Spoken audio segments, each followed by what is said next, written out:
बहुत हुआ चाणक्य। 2 कौड़ी के शिक्षक हो तुम, अब तुम मुझे बताओगे कि राज्य कैसे चलाना है। सिकंदर जब मगध के ऊपर आक्रमण करने की योजना बनाएगा तब हम उससे निपट लेंगे।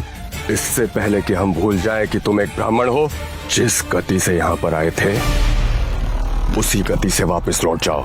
मैं तो चला जाऊंगा महाराज, किंतु एक राजा का कर्तव्य होता है निर्बल की रक्षा करना, ना कि उस पर अत्याचार करना। और मगध की स्थिति देखकर मुझे आभास हो गया है कि शीघ्र ही आप समस्त भारत सिकंदर को भेंट स्वरूप दे देंगे। ये सुनते ही धनानंद का पारा आसमान चढ़ गया और उसने चाणक्य को जोर से लात मार के नीचे गिरा दिया। सैनिकों, इस दरिद्र ब्राह्मण को उसकी चोटी से पकड़कर घसीट के बाहर ले जाओ।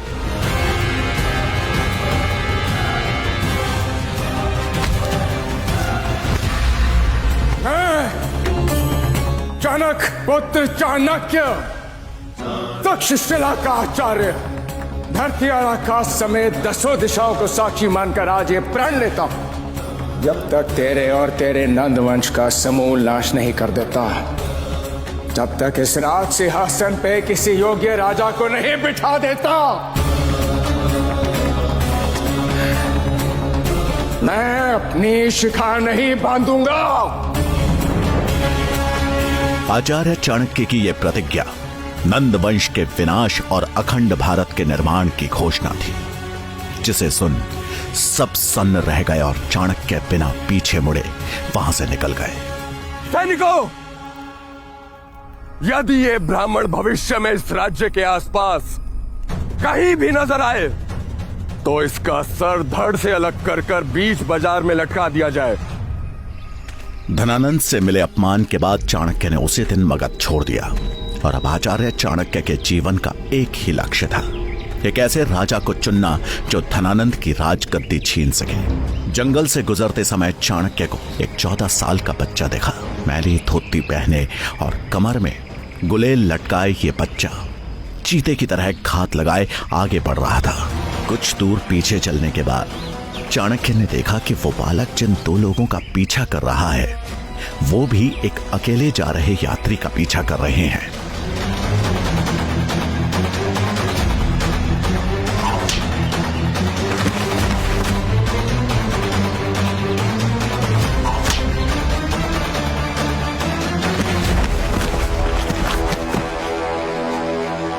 तुमने आज मुझे सही समय पे बचा लिया, नहीं तो ये लोग तो मेरी जान ही ले लेते।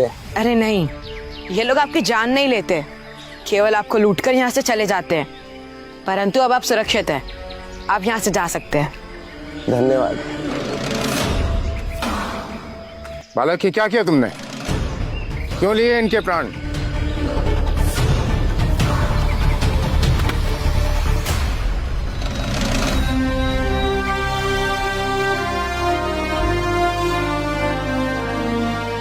ये दोनों लुटेरे हैं और अक्सर चाकू की नोक पे यात्रियों को लूट लेते हैं।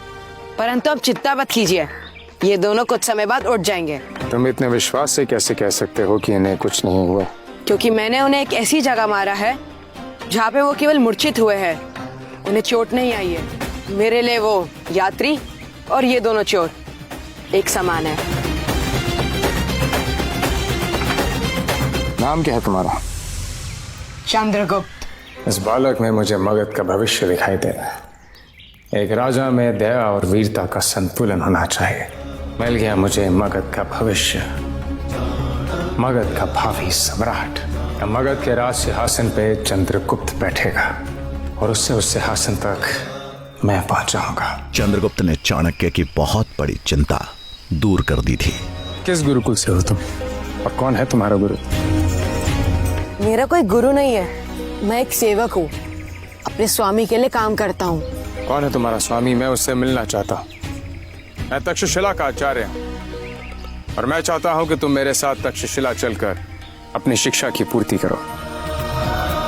आप मेरे स्वामी मन्नादेव से मिल सकते हैं, परंतु मुझे लगता है कि आपका प्रयास व्यर्थ होगा। चल के देख लेते हैं किसकी विजय होती है, तुम्हारे स्वामी की या फिर मेरी। मन्ना के पास चंद्रगुप्त जैसे सैकड़ों सेवक थे। मान्यवर, मैं तक्षशिला का आचार्य चाणक्य हूँ। आपको इस बालक को मुक्त करके मुझे सौंपना होगा और फिर उचित समय आने पर मैं आपको आपकी आशा से अधिक धनवान बना दूंगा, ये मेरा वचन है। वैसे क्या दिखा आपको इस साधारण से बालक में? मगध का भविष्य, मगध का सम्राट। ये बालक मगध का सम्राट तुम्हें कहां से लगता? कहाँ पे आई? करवा लीजिए प्रतिस्पर्धा, हरा लीजिए इस बालक को अपने किसी भी सेवक के साथ। यदि ये विजय होता है तो ये मेरा शिष्य बनेगा, और यदि ये हार जाता है तो इसके साथ साथ मैं भी आपका सेवक बनूंगा। उसने अपने सबसे शक्तिशाली सेवक मायादेव को चाणक्य के सामने खड़ा कर दिया। मायादेव, पलक झपकते ही धूल चटा दो इस बालक को। लेकिन तभी चाणक्य ने चंद्रगुप्त के कान में धीरे से कुछ कह दिया।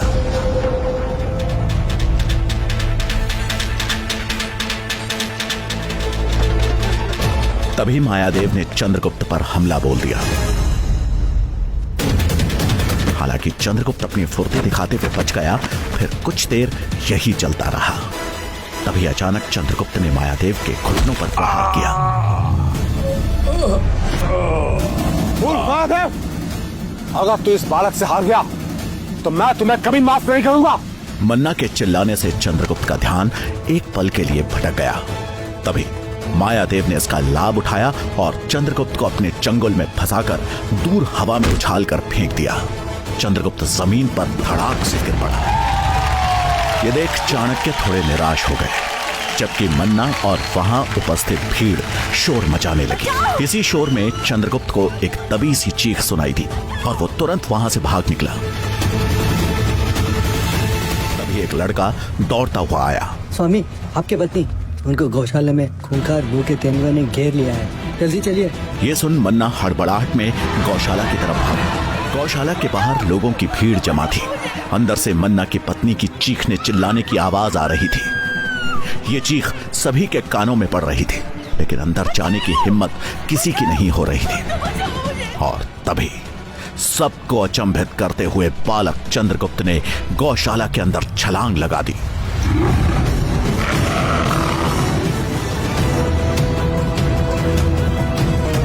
तेंदुआ मन्ना की पत्नी पर हमला करने ही वाला था कि तभी हवा को चीरते हुए एक झोंका आया और उस तेंदुए के पेट में लकड़ी का टुकड़ा घुसेड़ दिया। माई, अब आप सुरक्षित हैं। मैंने तेंदुओं को मार दिया है। जब मन्ना की पत्नी ने अपनी आंखें खोली तो उसे यकीन नहीं हुआ।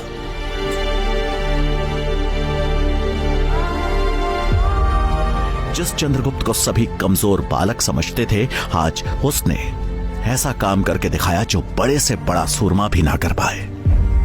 शारीरिक बल किसी की वीरता का प्रतीक नहीं होता, साहस भीतर से जन्म लेता है। और युद्ध मात्र शस्त्र से नहीं, बुद्धि से भी लड़ा जाता है। क्षमा करे आचार्य, परंतु एक प्रश्न मेरे दिमाग में अभी भी चल रहा है कि आपने पहलवान मायादेव के लड़ने से पहले इस चंद्रगुप्त के कान में ऐसा क्या कहा था? ये मैं जानना चाहता हूं आचार्य, इसे जानना चाहता हूं। यदि व्यक्ति में शारीरिक शक्ति की कमी हो तो उसकी बुद्धि ही उसका शस्त्र बन जाता है, और यही युक्ति मैंने चंद्रगुप्त को दी थी। मन्ना देव चाणक्य के प्रतिभा से समझ गया था कि ये कोई साधारण आचार्य नहीं, बल्कि बहुत बुद्धिमान और अनुभवी आचार्य है। उसने चाणक्य से माफी मांग चंद्रगुप्त को आजाद कर चाणक्य को सौंप दिया।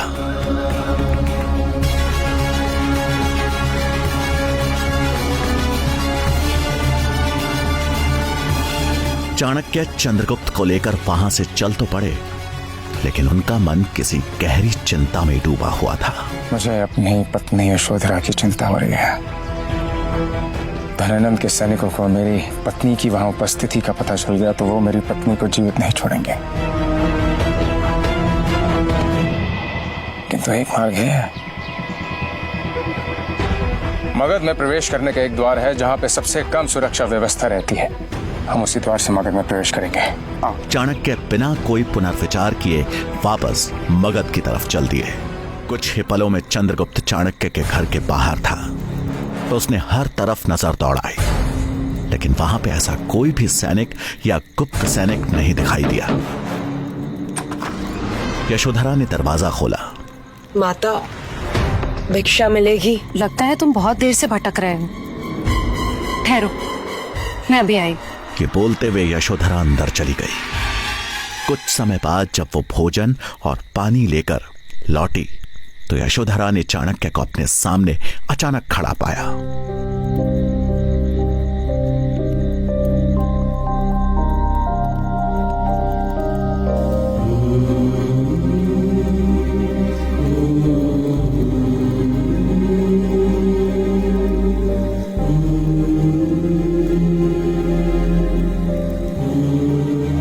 कहाँ थे आप? मैं कितनी चिंतित हो गई थी। कहाँ चले गए थे आप? और ये बच्चा आपके साथ है? इधर सुनो, सब बताता हूं।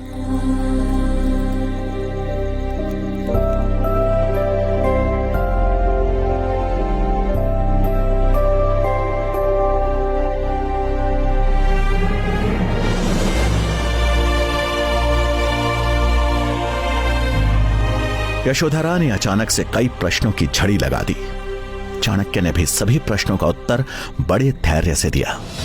यशोधरा को धनानंद के दरबार में हुए अपने अपमान से लेकर जंगल में चंद्रगुप्त के मिलने तक की पूरी कहानी विस्तार से सुना दी। ज्योतिष महादेवाचार्य की भविष्यवाणी सत्य होने जा रही है। मैं तो सम्राट नहीं बन पाया, किंतु इस बालक को सम्राट बनाने का मैंने प्रण ले लिया और अपने प्रण की पूर्ति मैं करके ही रहूंगा। स्वामी, मुझे पूर्ण विश्वास है कि आपको अपनी खुली शिखा को बांधने का अवसर अति शीघ्र ही मिलेगा। यशोधरा अपने पति को बहुत अच्छी तरह जानती थी। अगर वो किसी चीज को ठान लेते थे तो उसे पूरा करके ही छोड़ते थे।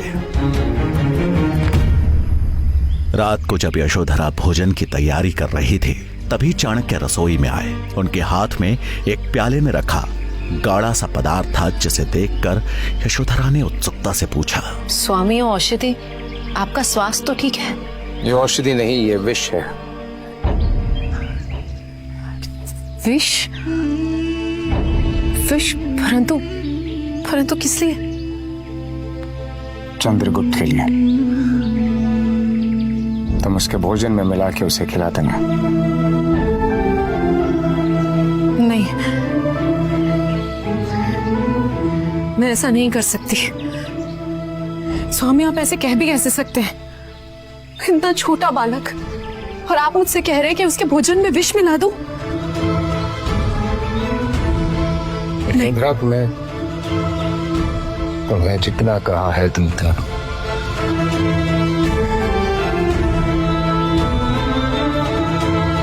ये विष चंद्रगुप्त को मगध का सम्राट बनाएगा। ये विष मैं चंद्रगुप्त को कैसे दे सकती हूँ? यशोधरा, तुम तो जानती हो कि विष ही विष को काटता है। मैं चंद्रगुप्त को इतना शक्तिशाली बना दूंगा कि उस पर किसी भी विष का प्रभाव नहीं होगा। कल को जब वो सम्राट बनेगा तो उसके अनेकों शत्रु होंगे, किंतु तब तक यह विष उसका शत्रु नहीं, उसका मित्र बन चुका होगा।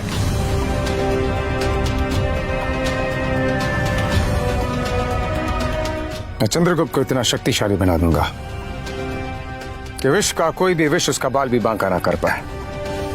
और इसीलिए आज से ही उसके भोजन में थोड़ी मात्रा में विष मिलाने की प्रक्रिया मैं आरंभ कर रहा हूं। आपकी लीला आप जाने, क्या भगवान जाने।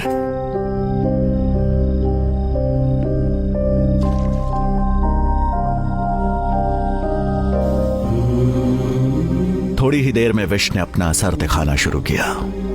चंद्रगुप्त को हल्का नशा होने लगा और देखते ही देखते वो एक गहरी नींद में सो गया। हम कल भोर में ही तक्षशिला के लिए प्रस्थान करेंगे। चंद्रगुप्त के राजा बनने की प्रक्रिया अति शीघ्र आरंभ होनी चाहिए, किंतु उससे पूर्व मेरा शंभू का समय आवश्यक है। धनानंद के सर्वनाश के लिए उनका सहयोग हमारे लिए अत्यंत महत्वपूर्ण है। परंतु उनसे मिलने के प्रयास में आप अपनी जान दांव पे क्यों लगा रहे हैं स्वामी?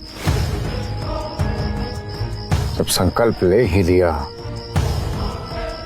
तो फिर संकटों से कैसा है। यशोधरा का ये डर जायज था, क्योंकि शंभुनाथ भले ही चाणक्य के पिता चाणक्य मित्र और चाणक्य के हितैषी हिताई थे, लेकिन इसके साथ साथ वो धनानंद के दरबार में एक मंत्री भी थे।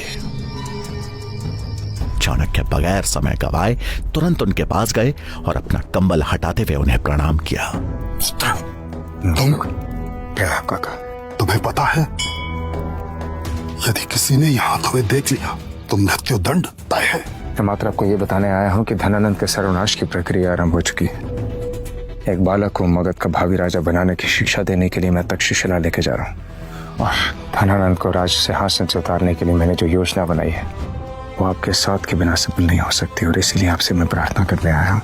मगध की नियति को बदलना आवश्यक है। मुझसे जो बन पड़ेगा मैं अवश्य करूंगा, फिर चाहे इसके लिए मुझे अपने प्राण ही क्यों न त्यागने पड़े। पुत्र तुम जाओ, क्या कार्य करो। मैं बाबा विश्वनाथ से तुम्हारी कुशलता की कामना करूंगा। शंभुनाथ से मिल चाणक्य घर पहुंचे। उन्हें सकुशल लौटा देख यशोधरा की चिंता दूर हो गई। वो पूरी तैयारी कर चाणक्य के लौटने का इंतजार ही कर रही थी।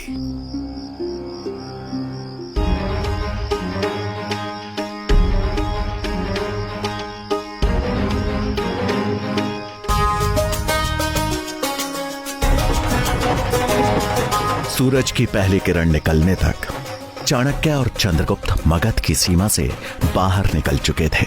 कुछ ही दिनों में चाणक्य तक्षशिला विश्वविद्यालय के द्वार पे आ पहुंचे। तक्षशिला का भव्य द्वार। आओ।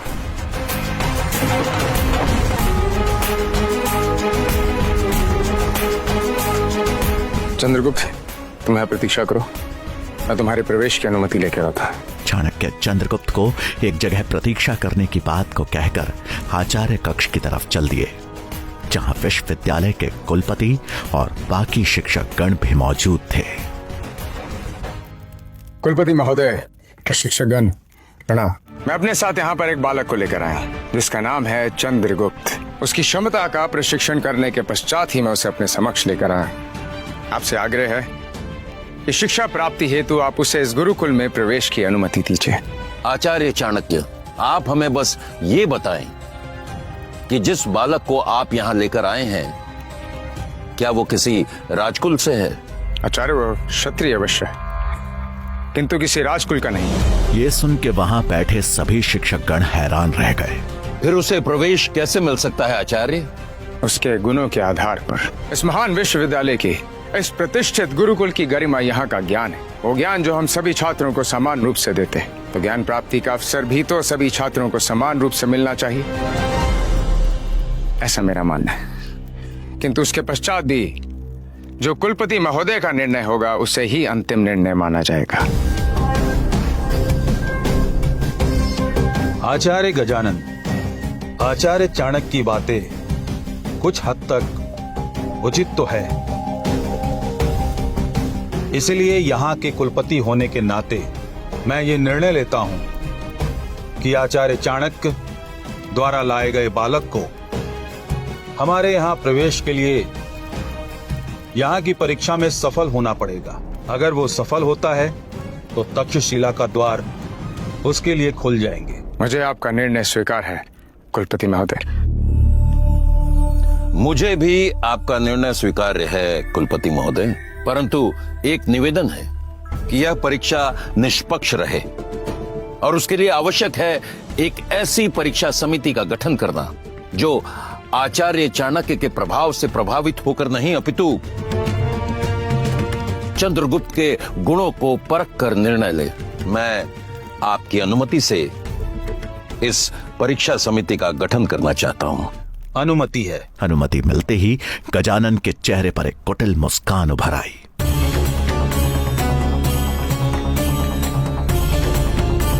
अब देखता हूं कैसे मिलेगा चाणक्य के शिष्य चंद्रगुप्त को यहां प्रवेश। आचार्य गजानन की साजिशों को कैसे नाकाम करेंगे चाणक्य? तक्षशिला विश्वविद्यालय में चंद्रगुप्त को प्रवेश मिल पाएगा या नहीं? इन सभी सवालों का जवाब पाने के लिए बस अपनी स्क्रीन पर नीले बटन को क्लिक करें, फिर प्ले स्टोर खोलने के बाद पॉकेट FM ऐप इंस्टॉल करें और फिर अपने मोबाइल नंबर से रजिस्टर करें। अब आप पॉकेट FM की ढेरों मजेदार कहानियाँ सुन सकते हो। सुनने के लिए तुरंत डाउनलोड करें पॉकेट FM और सुने आचार्य चाणक्य की महान जीवन गाथा। चाणक्य